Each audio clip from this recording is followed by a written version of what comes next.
वीर शक्ति है, ये अमोघ बल प्रदान करती है। स्मृति शरीर में एकदम बिजली जैसा करंट, रात दिन एकदम उत्साह पूर्वक कार्य करते रहो, फिर भी थकान ना आना। वर्षों की बात तुम्हारी स्मृति में रहना, कोई बात पकड़ लो तो हजारों बार उसका चिंतन करने की सामर्थ्य रखना। पूरे विश्व को ताल ठोक के परास्त करने वालों का ये मार्ग है। पूरे विश्व को, एक भी हमारा कोई सहयोगी नहीं है। जब हमारे मन ही, बुद्धि, चित्त यही हमारे सहयोगी, नहीं तो बाहर कौन सहयोगी होगा। साधक केवल अकेला, एक तरफ विश्व, एक तरफ संपूर्ण सृष्टि को परास्त करके सब जयति जयति जग उच्चरे। सकारात्मक सोच ही जीवन का सुख है, नहीं तो दुख और सुख और जय और पराजय ये टिकाऊ नहीं है। जैसे दिन टिकाऊ नहीं है, ऐसे रात टिकाऊ नहीं, ऐसे सुख टिकाऊ नहीं है, ऐसे दुख टिकाऊ नहीं। कोई सदैव विजयी नहीं रहता, कोई सदैव हारता नहीं, कोई सदैव सुखी नहीं रहता, कोई सदैव दुखी नहीं रहता। ये क्रम चलता रहता है। चरित्र पावन, चरित्रवान के पास ईश्वर चरण चुनता है। जिद्दी स्वभाव चाहिए, हारना नहीं सीखा, घुटने टेकना नहीं सीखा। जिद्दी स्वभाव चाहिए, घुटने नहीं टेक सकता, हार नहीं सकता। मैं भगवान का दास हूं, अविनाशी का बच्चा हूं, तुम गिरा नहीं सकते। कितनी बार गिराओगे, जितनी बार गिराओगे उतनी बार हम बलवान होंगे। जो नियम संयम का त्यागी और भ्रष्ट आचरण वाला होता है, उसकी कभी दिनचर्या एक जैसी हो ही नहीं सकती। उसके हृदय में भगवत प्राप्ति का उत्साह हो ही नहीं सकता। वो किसी भी शास्त्र या गुरुदेव या संत की आज्ञा पर बहुत समय तक टिका रहे, ऐसा हो ही नहीं सकता। समझ लो इस बात को।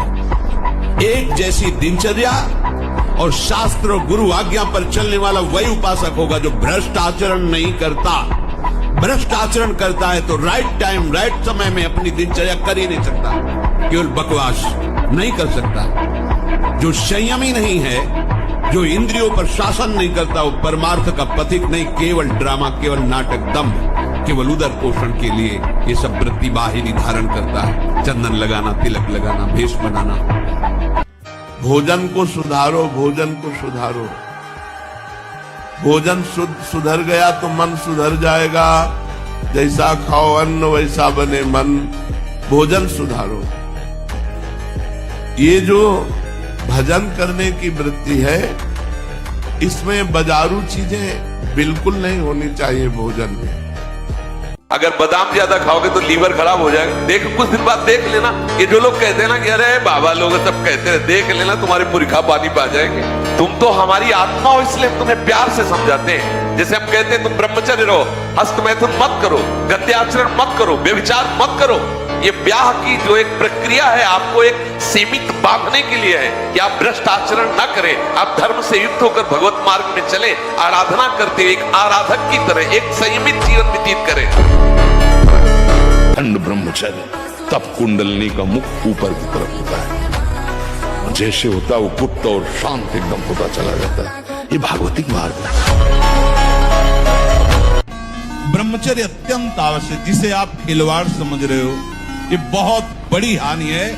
जिन लोगों को ऐसा लगता है कि ब्रह्मचर्य छीण करके हम घी दूध पी करके या मकर और कौन सी भस्म और स्वर्ण भस्म, मकर ध्वज और क्या क्या, भाई ये सब उसकी पूर्ति नहीं कर सकते। ध्यान रखना, जो ब्रह्मचर्य आपका छीण हुआ, जो नस नाड़ियों का अभ्यास आपका गलत बन गया, उसको कोई भी भस्म, कोई भी औषधि, कोई भी घी दूध बादाम पिस्ता पूर्ण नहीं कर सकता।